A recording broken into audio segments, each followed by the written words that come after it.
Hello everyone, welcome back to this channel पढ़ाकू लोग। My name is CS Payal Popli and आज की इस video में हम बात करेंगे इकोनॉमिक्स के या आई शुड से बैंकिंग के दो कॉन्सेप्ट्स के बारे में। यस, हम बात करने वाले हैं कैश रिजर्व रेशो के बारे में और साथ ही साथ हम बात करेंगे स्टैट्यूटरी लिक्विडिटी रेशो के बारे में। ना सिर्फ हम इन दोनों टर्म्स का मतलब समझेंगे बल्कि इनके बीच में क्या क्या डिफरेंसेस होते हैं उसके बारे में भी बात करेंगे। तो शॉर्ट में बोलूं तो हम बात करने वाले हैं CRR वर्सेस SLR के बारे में। वीडियो हो सकता है थोड़ा सा लेंदी बने, लेकिन वीडियो का हर मिनट बहुत यूजफुल होगा, तो पूरी वीडियो को अच्छे से तसल्ली से देखिएगा और सब कुछ अच्छे से समझिएगा। चलिए शुरू करते हैं। CRR और SLR का मतलब समझने से पहले हम ये समझते हैं कि ये दोनों कॉन्सेप्ट्स एग्जिस्टेंस में आई ही क्यों, मतलब ऐसी क्या जरूरत पड़ी कि दो नई कॉन्सेप्ट्स लानी पड़ी हम लोगों को। उसके लिए हमें बैंकिंग के इंस्टीट्यूशन को थोड़ा अच्छे से समझना पड़ेगा। वैसे तो हम सभी जानते हैं कि बैंक्स कैसे फंक्शन करते हैं, लेकिन ब्रीफ में मैं आपको हल्का सा एक्सप्लेन कर देती हूँ। हमारे यहाँ के जो लोग हैं या जो ऑर्गेनाइजेशंस हैं जिनके पास एक्स्ट्रा पैसा है जिसे वो इस्तेमाल नहीं कर पा रहे हैं, उसे वो हमेशा से किसी सेफ स्पेस में रखना चाहते थे और बैंक्स मसीहा बन के आए और प्रोवाइड की वो सेफ स्पेस उन लोगों को। बैंक्स ने बोला कि आपके पास जितना भी एक्स्ट्रा पैसा है मेरे यहाँ पे वो आप डिपॉजिट करा दीजिए और बदले में मैं आपको दूंगा इंटरेस्ट। इंटरेस्ट कितना ज्यादा होगा कितना कम होगा वो डिपेंड करेगा कि आपका डिपॉजिट किस तरह का है।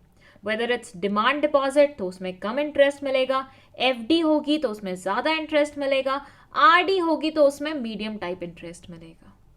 तो ऐसे अलग अलग किस्म के डिपॉजिट्स के ऑप्शन दे दिए और बदले में इंटरेस्ट पे करके इन लोगों को भी कुछ प्रॉफिट अर्न करने का मौका दे दिया। इन लोगों को ना सिर्फ एक सेफ स्पेस मिला अपने पैसे रखने का, बल्कि अपने पैसे को ग्रो करने का भी एक तरीका मिल गया।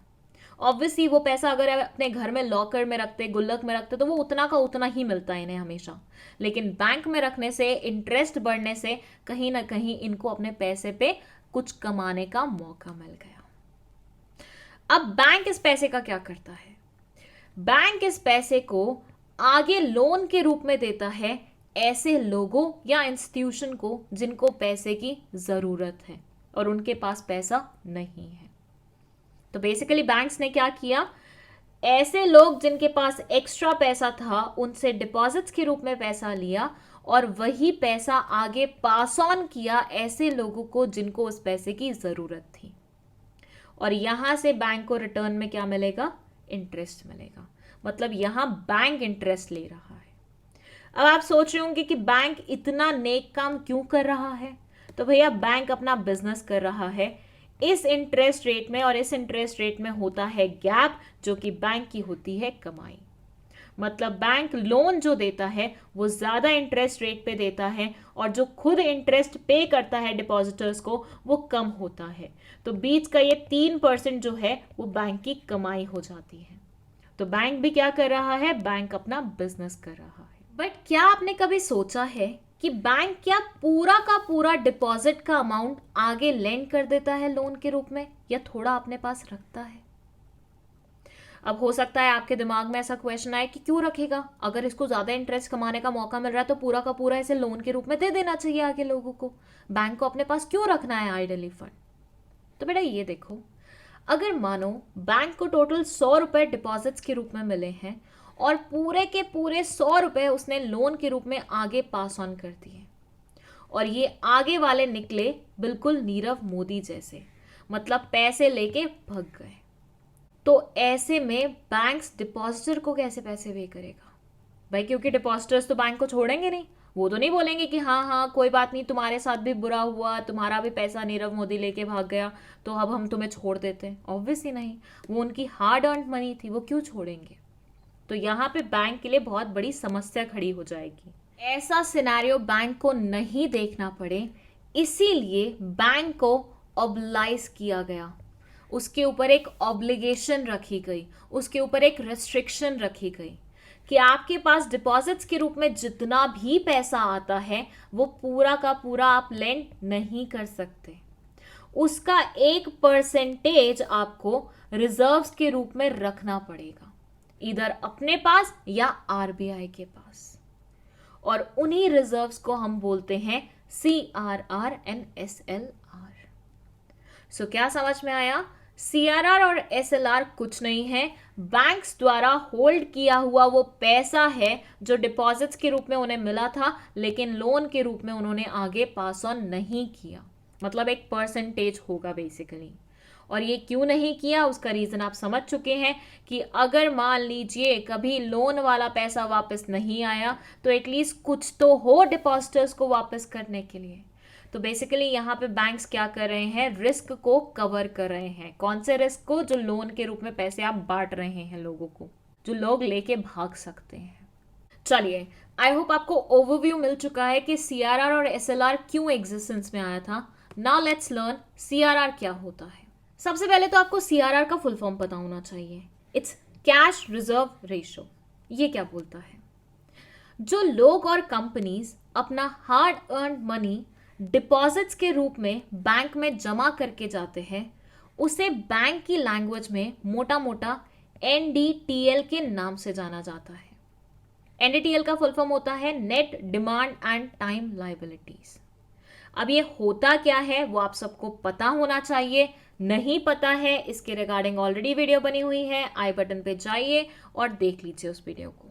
एनडीटीएल का मतलब पता होगा तभी सीआरआर और एसएलआर का मतलब ज्यादा अच्छे तरीके से समझ में आएगा।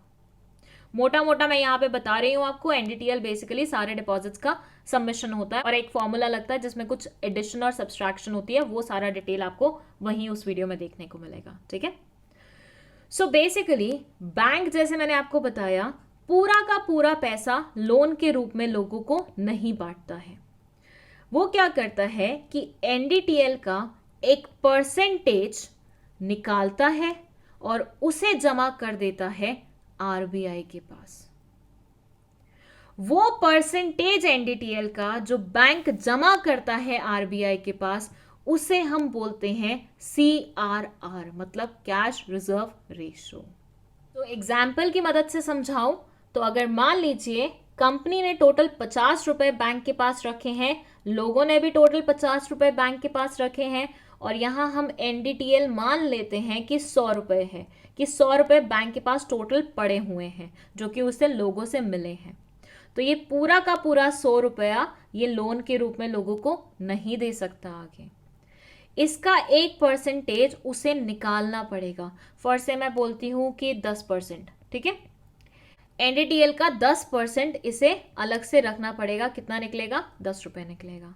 तो ये 10 रुपए बैंक जमा करेगा आरबीआई के पास as a security, as a reserve, कि भैया तुम अपने पास रख लो, कल खुदा ना खास्ता मेरे बैंक के साथ कोई हादसा हो जाता है तो ये पैसा लोगों को वापस देने में काम आएगा।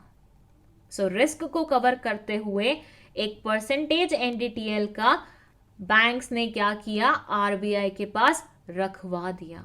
तो वो जो परसेंटेज उन्होंने रखवाया है आरबीआई के पास, उसे हम बोलते हैं CRR, that is cash reserve ratio.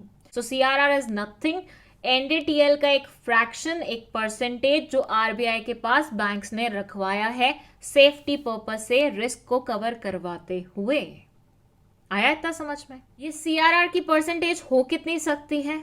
तो पहले जो एक्ट था उसमें लिखा हुआ था कि 3% से लेके 15%, किसका परसेंट? ये एनडीटीएल का। एनडीटीएल का 3% से लेके 15% कुछ भी हो सकता है सीआरआर, आरबीआई जो भी बोले, मतलब बेसिकली आरबीआई को कॉल लेना था। बट फिर एक्ट में अमेंडमेंट हुई और ये 3% को हटा दिया गया। अब इट्स लाइक 0% से लेके 15% तक आरबीआई जो भी सही समझे उतना सीआरआर का परसेंटेज हो सकता है। हमेशा याद रखना ये परसेंटेज एनडीटीएल पे कैलकुलेट होगा। तभी आई सेड एनडीटीएल क्या होता है वो आपको पता होना चाहिए। अब पढ़ लेते हैं इसकी थोड़ी सी theory. It says cash reserve ratio और otherwise called CRR is the percentage of net demand and time deposits, या फिर लाइबिलिटीज बोल सकते हैं, that the commercial banks are obligated to keep with the central bank of India. NDTL का वो percentage जो कि सेंट्रल बैंक के पास बैंक्स रखते हैं। सेंट्रल बैंक कौन है हमारा?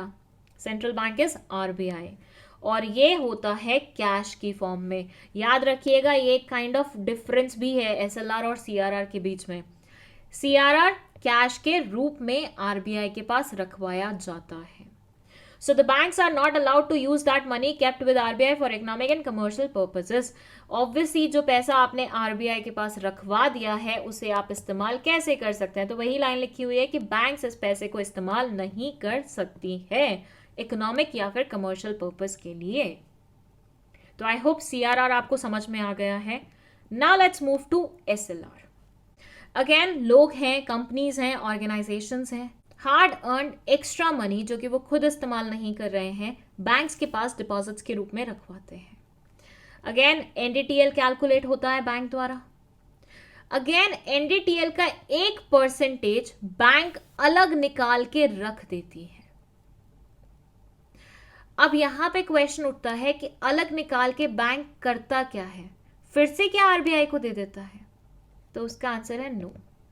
यहां पे ये परसेंटेज जो अलग रखा गया है बैंक आरबीआई को ना देके बल्कि खुद के पास ही अलग से रख देता है। सीआरआर में क्या हो रहा था, बैंक इसका परसेंटेज निकाल के आरबीआई को दे रहा था ताकि खुद इस्तेमाल ना कर पाए, बट यहां पे बैंक आरबीआई को वो परसेंटेज ना देके बल्कि खुद उस परसेंटेज को अपने पास रख रहा है, लेकिन अलग निकाल के रख रहा है। ये परसेंटेज हो कितना सकता है, it can be anything from 25% to 40%। Actually पहले था ये फिगर, अब ये अगेन हट गया है तो परसेंटेज हो गया है 0 to 40%। आरबीआई जितना इसमें से डिसाइड करे उतना वो परसेंटेज हो सकता है। बस ये याद रखना कि बैंक्स इस परसेंटेज को, एसएलआर को लिक्विड असेट्स के फॉर्म में रखता है, तो वो कैश भी हो सकता है या फिर ऐसा कुछ असेट हो सकता है जो कि इजीली बिक जाए, मतलब इजीली कैश में कन्वर्ट हो जाए। तो it says at the close of business every day the banks are required to maintain a minimum proportion of their NDTL as liquid assets which is called SLR। Her business day के and पे banks को एक minimum proportion NDTL का अपने पास liquid assets के रूप में रखना पड़ता है जिसको हम एसएलआर बोलते हैं। Statutory liquidity ratio or SLR refers to the percentage of net demand and time deposits that the banks are obligated to keep with themselves as reserve at any point of time।